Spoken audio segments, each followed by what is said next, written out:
He's been waiting for almost half an hour. Pagpapaalam sa akin ni Mr. Muller habang papasok kami sa bahay. But don't worry. Kasalanan naman niya kung bakit siya naghintay. He didn't announce his visit.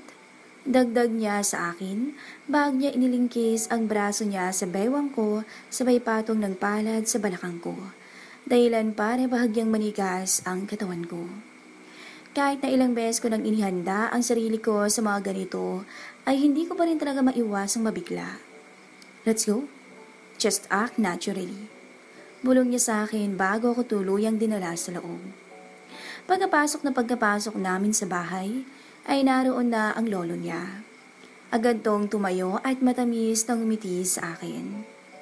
Iha, I'm sorry I didn't tell you na bibisita ako. Naistorbo ko patuloy ang pag-shopping mo. Isambit nito sa akin.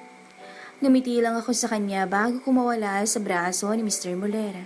Sabay lapit sa kanya. Pagkatapos ay nagmano ko. Ayos lang po, lolo. Tapos na rin naman po ako eh. Sagot ko sa kanya at muli siyang nginitian. Bakit po ba na kayo napabisita? Oh, that! Anya at pinitik pa ang daliri. I actually came here to give you two my wedding gift. Anya at matamis na ngumiti. Pagkatapos ay bumaling siya kay Mr. Muller. You should clear your schedule next week, iho. And why is that, lolo? Tanong nito. Because I already booked you a flight to Maldives for your honeymoon. Anya at ngumisi. I made sure to get the best resort just for you to enjoy your honeymoon at nang magkaapo na ako sa tuhod. Dagdag pa nito. Lolo? Saway sa kanya ni Mr. Muller at doon ko nakita ang pamumula ng tenga niya. We're not in a hurry. Dagdag pa niya. Kumapit ako sa braso niya bago tiningnan ang lolo niya. Yes po. Gusto po muna namin ma-enjoy ang buhay mag-asawa. Segunda ko at hindi napigilang mautal dahil sa labis na pag-iinit ng mukha ko. Kung kayo ay hindi nagmamadali, pues ako oo. Mabilis nitong sagot bago ngumisi sa aming dalawa. Alam niyo naman, matanda na ako. Baka hindi ko naabutan ang mga anak niyo kung magtatagal pa kayo. Dagdag nito bago nawala ang ngiti sa kanyang labi. Bago mo lang sana ako mamatay, makita ko man lang ang anak niyong dalawa. I miss seeing kids in this house and... Lo, putol sa kanya ni Mr. Muller. Please don't speak as if you're dying already. Dagdag niya bago ko inakbayan at hinila palapit sa kanya. Don't worry, Christine and I will try our best to have a child as soon as possible. Nanlaki ang mga mata ko sa aking narinig bago ako napatingin sa kanya. Pero agad akong yumuko nang maisip ko na baka mahalata ng lolo niya ang pagpapanggap namin. Pilit akong gumiti bago tiningnan ang matanda. Yes po, susubukan naming bigyan kayo ng apo sa tuhod. Medyo nag-a-adjust pa lang po kasi kami sa buhay mag-asawa eh. Lalo na busy rin si Uriel sa trabaho. That's why I arranged a trip for you too. Giit nito sa bangisi. I also rented a whole jet just for the two of you. You will be leaving this weekend, okay? Dagdag nito bago kinuha ang cellphone mula sa bulsa nito. O siya, I need to meet my amigos and amigas. You better prepare, ha? Hindi ako babalik sa Europa hanggat walang nabubuong apo. Nakangising pahabol nito bago umalis habang kumakaway sa aming dalawa. Napanganga na lang ako habang bahagyang nakadilat ang mga mata. Dahil hindi ako makapaniwala sa mga narinig ko. Pagkalabas ng lolo ni Mr. Muller, ay agad akong napalingon sa kanya. Sir, hindi ko alam kung ano ang sasabihin ko. Sa totoo lang, ang dami kong gustong sabihin. Kaso hindi ko alam kung saan magsisimula. Damn that kisser. Gigil niyang bulong bago lumayo sa akin at pabagsak na umupo sa sofa. Pagkatapos, ay matalim siyang tumingin sa akin habang naniningkit ang mga mata. We have no choice but to take the trip he arranged for us. We will have our honeymoon. Sambit niya sa akin bago siya marahas na napabuga ng hangin at nasukulay ang buhok gamit ang magkabilang kamay. Tumingin ako sa kanya ng ilang segundo bago marang huminga ng malalim. Sir, Kung sa honeymoon lang ay wala akong problema roon. Dahil pwede naman nating palipasin ng mga araw na magkalayo eh. Pero, napanunok ako ng laway kasabay ng pag-akyat ng dugo sa pisngi ko. Pero yung tungkol sa anak, I think of a way. Anya bago mahinang napamura sa hangin. For now, wag mo na munang isipin yun. Ako nang bahala ron. Anya at napasandal na lang sa sofa bago pumikit. By the way, how did it go with your family? Hindi ko pa nakausap ang mga magulang ko dahil wala sila sa bahay. Babalik na lang po ako rin sa mga susunod na araw. Sagot ko sa kanya. Pero huwag kayong mag-alala. Nasabihan ko ang mga kapatid ko at sila na lang ang bahalang magsabi sa mga magulang namin. Okay, good. Anya bago tumayo. I have to go back to my office. Just contact me if ever it happens na bumalik si Lolo rito. Anya bago ako nilagpasan nang hindi man lang ako nakakapagsalita. Napaupo na lang ako sa sofa at nahilot ang sentido ko. Sumakit yata ang ulo ko sa mga narinig ko kanina.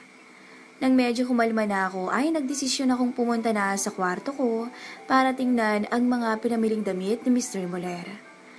Pagkapasok ko ay nagulat pa ako dahil hindi lang pala yun ang mga pinamili niya. May iba pang mga kahon doon at may isang nakapukaw ng atensyon ko. Isang box ng mamahaling cellphone. Agad kong kinuha ang cellphone ko at tinext si Mr. Muller para tanungin kung para saan ang mga pinamili niya. Ilang saglit lang ay nag-reply na to sa akin. You need those things to look better in Lolo's eyes. Yun lang ang reply niya sa akin. Nagsubukan ko naman siyang i-text kung anong ibig niyang sabihin ay hindi na siya nag-reply pa. Hindi ko na lang yun binuksan lahat at hihintayin ko na lang na makabalik siya para personal na magtanong. Pinili ko na lang nabuksan yung mga dinaanan namin kanina. Panigurado naman ako mga damit yun lahat. Titingnan ko lang naman. Hindi ko na muna susuotin dahil baka mangati ang katawan ko, lalo't hindi sanay ang balat kong magsuot ng mamahaling mga damit. Una kong kinuha ang kahon yung may Chanel na tatak. Pagkabukas ko ng kahon ay agad na nanlaki ang mga mata ko sa nakita. Napakurap-kurap ako bago kinuha ang iba pang kahon na kasama nito.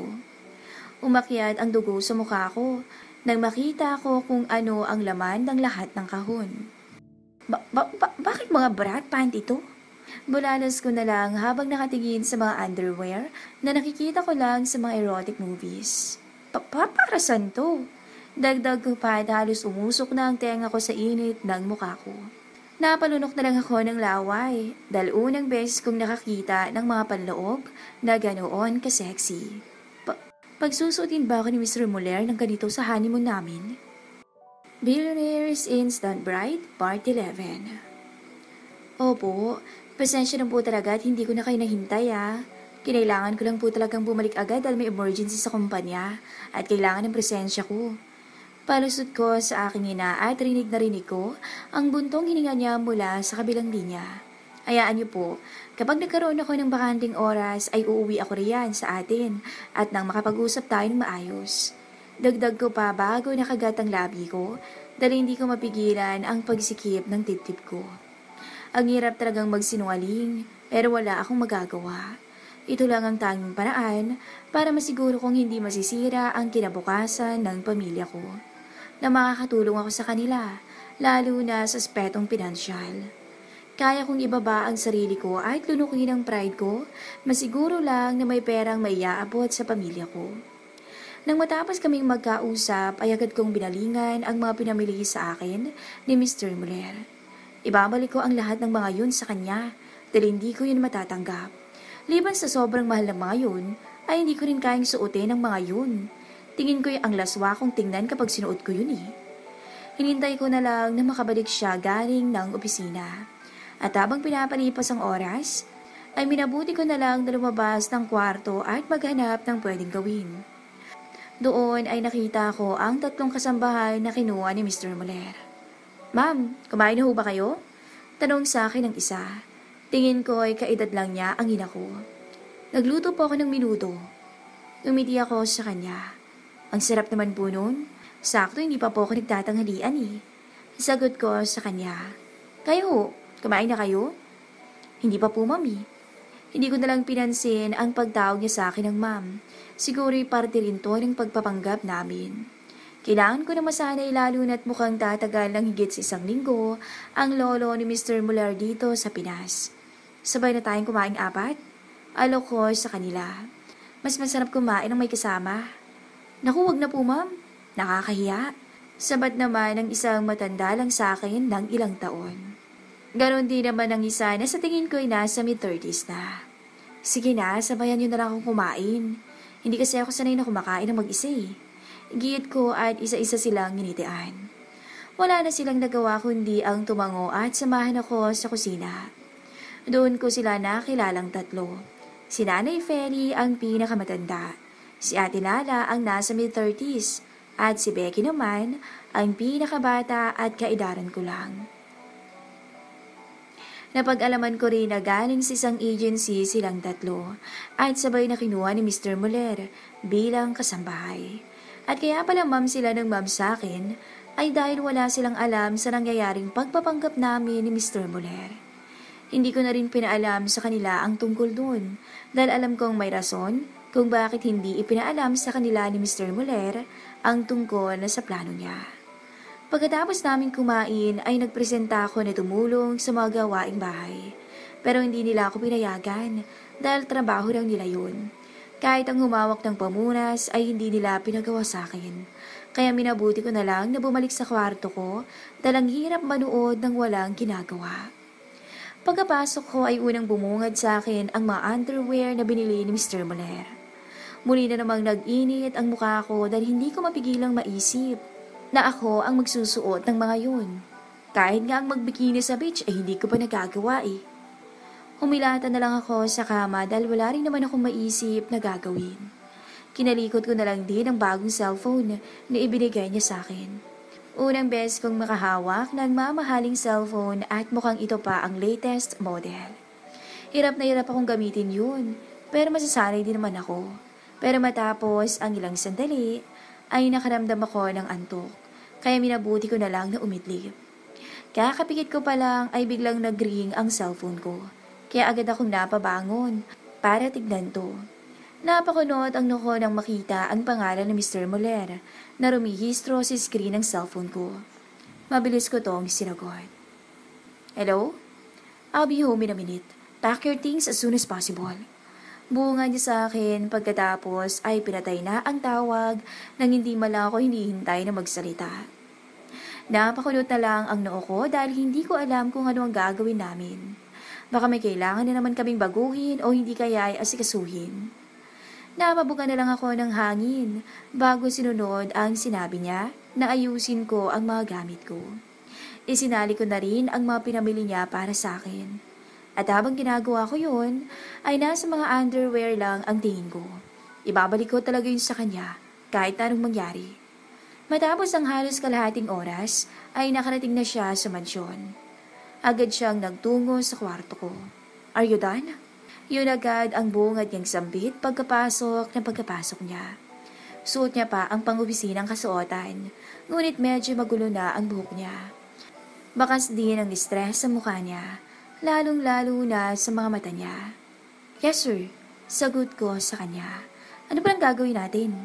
Tanong ko habang bahagyang nakataas ang 2 kilay. You'll be moving in my room. Diretsong sagot niya sa akin. Hindi ko pa agad naintindihan ang sinabi niya, pero nang maintindihan ko ay mabilis na nag-init ang mukha ko kasabay ng panlalaki ng mga mata ko. Po? Napabuga siya ng hangin. Hindi mo ba ako narinig? Inis niyang sagot habang medyo nakakunot ang noo. I said, you need to move in my room.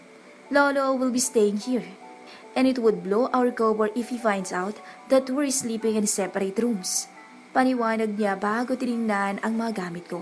Follow me. I'll ask the maids to transfer your things in my room. Anya at mabilis na lumabas sa kwarto. Napatitig na lang ako sa likod niya at napabuga ng hangin bago sumunod sa kanya. Hindi ko mapigilan ang pag-iinit ng magkabilang pisngi ko. Dahil iniisip ko pa lang na may makakatabi akong lalaki sa pagtulog, ay kumakabog na ng gusto ang dibdib ko. Hindi rin ako mapakali. Dahil naiisip ko ang mga bagay na kakailanganin namin gawin ni Mr. Muller sa mga susunod pang mga araw, lalo na't makakasama na namin sa isang bahay ang lolo niya.